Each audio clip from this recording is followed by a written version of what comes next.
Let's see if you can guess the final city in my world tour. Here we are over a semi-public urban park.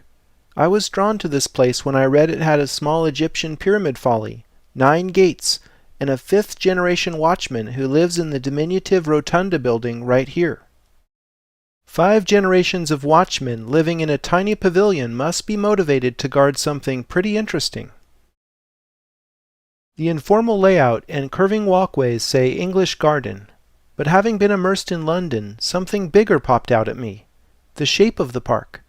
It closely matches the ancient walls of the City of London.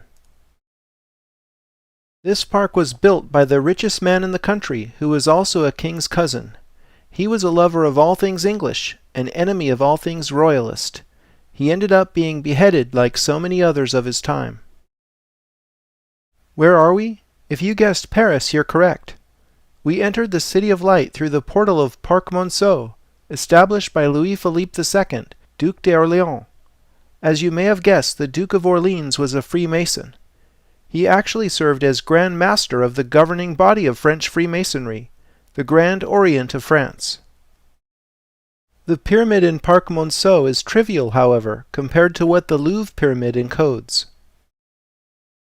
President François Mitterrand commissioned the Louvre pyramid and the adjacent pyramid in Versailles to be completed by 1989 for the celebration of the bicentennial of the French Revolution. Mitterrand personally selected architect I.M. Pei without hosting a design competition, as would be expected for such an important commission. The modern pyramid's metal armature was designed to support a lot of glass. Wikipedia states that the official brochure published during construction cited 666 as its number of panes, but then writes it off as an urban legend because in actual fact the pyramid contains a different number of panes. That didn't stop various journalists at the time from drumming up quite a controversy about the number of the beast, and Mitterrand was jokingly referred to as the Sun King for a while. However, I have indeed found 666 rhombi symbolized in the pyramid. Why rhombi, you ask? A rhombus can be made from 2 conjoined equilateral triangles. The rhombus is the masculine or linear element inside the feminine curves of the Vesica Piscis, whose name means vessel of the fish, because the Christian fish symbol emerges from it. The rhombus is therefore a sacred symbol. Notice how each of the larger rhombic frames contains 36 rhombic panes of glass. As you can see, the number of rhombic panes on a typical face adds up to 153.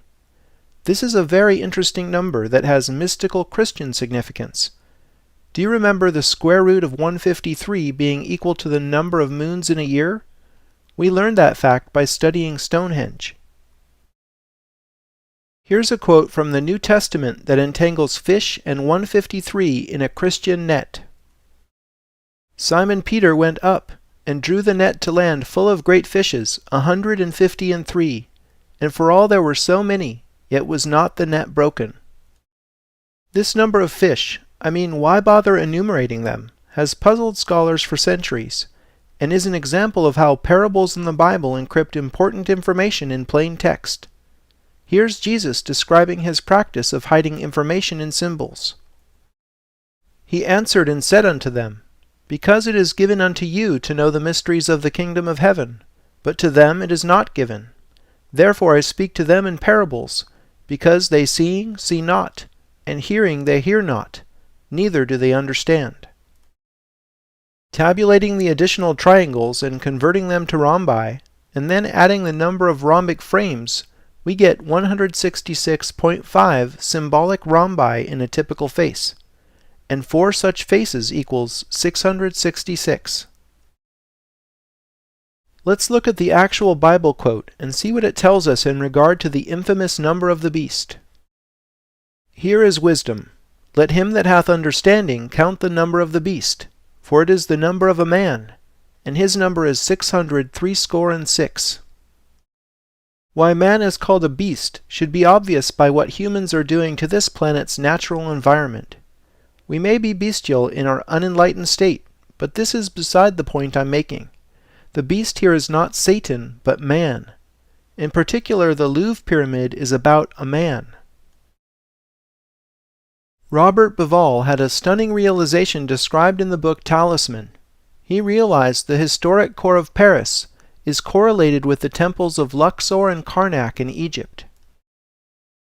Luxor and Karnak are adjacent ancient temples. Bauval observed that the 6-degree angle between the axes of Luxor and Karnak matched the 6-degree bend in the Louvre. The Temple of Luxor is the one with the embedded 6-degree angle. I went a step further and laid the Luxor ground plan over the Louvre and the Tuileries garden. The Tuileries was laid out by Le Notre at the request of Louis XIV.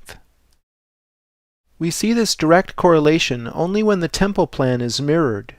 Might the Sun King's intention have been for Paris to be the mirror of Luxor?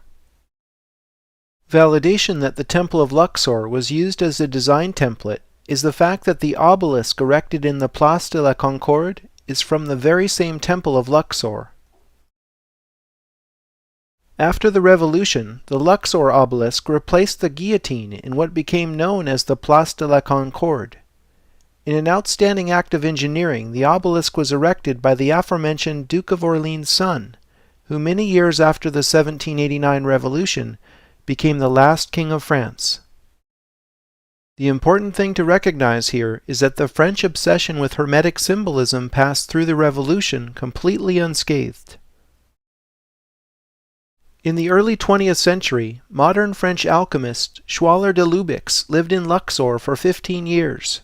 Out of his intensive study came the book The Temple of Man, wherein he showed how the Temple of Luxor represents the body of a man. Now we're really on to something. I see the head here, the neck, the heart, all the way to the small chambers of the intestines here. The obelisk is, of course, his erect phallus. The ancient Egyptians related the cult of the phallus with the dismemberment of Osiris. Next, I overlaid the most famous depiction of the human body ever made, Leonardo da Vinci's Vitruvian Man. See how his leg follows the bend in the Seine? These roads follow the angle of his other leg, and the Luxembourg Gardens seem to parallel his arm. Could the Vitruvian Man be another hidden template in the design of Paris? If so, I suspect the man of Paris is Osiris. Thinking on this, I started to see energy centers in the parterres of the Tuileries. At first I thought they were chakras, but their locations tell a slightly different story. In a normal state of consciousness, people don't see chakras. However, as we learned at Chartres, chakras are part of the architecture of the universe we've been investigating. If chakras exist on another level of reality, call it the etheric body or aura if you will, then their interface in our everyday reality is controlled by the endocrine system in the physical body. Why do we care? Because stimulating and balancing the endocrine system can lead to states of ecstasy, using more of the brain, slowing the aging process, attaining enlightenment, and even experiencing everlasting life, as some believe. I was able to pinpoint gland locations in Paris because of another observation. Many famous public spaces have axial streets pointing directly to where the ductless glands would be in the body of a man. The Church of the Madeleine and Palais Bourbon form a cross-axis directly in line with the obelisk in La Place de la Concorde. On one side we have Napoleon's church venerating Mary Magdalene, who is said to have started the royal bloodline of the Son of God. On the other side is the Palais Bourbon containing the lower house of the Parliament of France, known as the National Assembly. These two Roman-styled temples energize the gonads in the body of Paris, on either side of his phallus centered on the axe historique. The gland most associated with enlightened states is of course the pineal, which actually looks like a tiny pine cone in the center of the human brain. This colossal pine cone is in the courtyard of the Belvedere in the Vatican, a name which recalls the affluent town of the same name overlooking San Francisco. The pine cone is flanked by two peacocks, which are ancient symbols of resurrection that predate Christianity. Believe it or not, there is an empty black coffin I couldn't get a picture of behind the colossal pine cone that symbolizes the death and rebirth of Osiris. The pine cone in the private courtyard is actually a 1st century bronze that used to act as a fountain in front of the Temple of Isis in ancient Rome. In the Renaissance, Sixtus V built the library wing that closed off the courtyard, perhaps in order to hide pagan symbols not easily explained by the Catholic Church. The pineal gland of Paris marks one endpoint of a line starting at the Paris Observatory, whose construction was incidentally authorized by Louis XIV. This axis passes directly through the French Senate and the Luxembourg Gardens. This cosmic connection to enlightenment is not lost on me. Also notable is the fact that nothing aligns with the thymus or throat chakra. As the throat is associated with speaking and communication, it seems appropriate nothing should energize this center if secrecy is to be maintained. Each of the other alignments is an interesting case study for further analysis. Parc Monceau is right under the Vitruvian man's foot. His outstretched leg seems to point directly at the rotunda building where the gatekeeper lives. The tiny rotunda was designed by architect Claude Nicolas Ledoux, an interesting figure to be sure.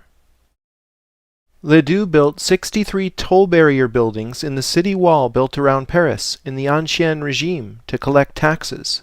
This tax wall was universally hated and was torn down during the Revolution. When the Paris Metro was built, it made sense to dig up the city where the extra space for the wall had been, so Metro Lines 2 and 6 follow the tax wall boundary. Only 3 of Ledoux's tax structures remain today, and the rotunda in Parc Monceau is one of them. I submit that it's no accident that precisely these Ledoux buildings were left intact. We already know about the rotunda, but what is the significance of these other 2 Ledoux buildings? They're all about solar alignment. The red line pointing to the Rotunda de la Villette in Place Stalingrad precisely marks the azimuth of summer solstice sunrise. Look at how this water channel continues the alignment. Some other examples of this alignment we've seen before are the line connecting the Vatican obelisk with the obelisk in Piazza del Popolo, and in the orientation of Chartres Cathedral. The green line pointing to the Barrière d'Enfer, or Gate of Hell, is oriented appropriately due south. It's called the Gate of Hell because Ledoux's pair of tax collection buildings are immediately adjacent to the entrance of the Paris catacombs. This reminds me of the phrase, "Nothing is as sure as death and taxes." The yellow line points to the Trocadero in the azimuth of equinoctial sunset. Trocadero marks the beginning of the white axis, running through the Eiffel Tower and the École Militaire complex.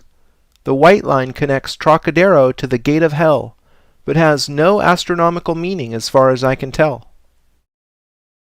The blue line starts at the obelisk at Place Fontenoy, which is right on the white axis in front of UNESCO. This non-Egyptian obelisk commemorates a battle that took place in the year 841, but the obelisk was erected here in 1860. The blue line is precisely the azimuth of winter solstice sunset. Maybe you're wondering where all the colored lines converge.